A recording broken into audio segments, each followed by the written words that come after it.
राष्ट्रवादी काँग्रेसचे ज्येष्ठ नेते माननीय शरद पवार यांचे विश्वासू असे मानले जाणारे सोलापूर शहराचे राष्ट्रवादी काँग्रेसचे नेते तथा सोलापूर महानगरपालिकेचे माजी महापौर मनोहर सपाटे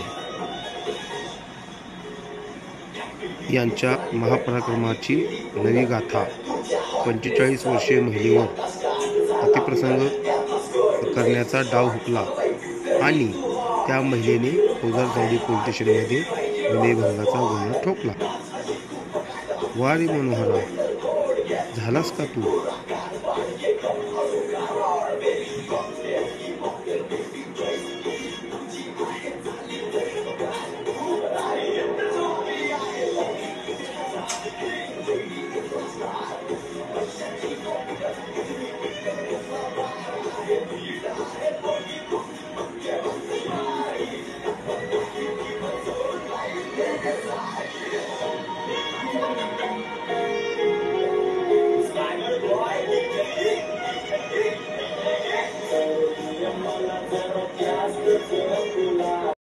ताज्या बातम्यांसह ठळक घडामोडी पाहण्यासाठी आजच डीडी दर्पण न्यूजला लाईक करा, शेअर करा व सबस्क्राइब करायला विसरू नका।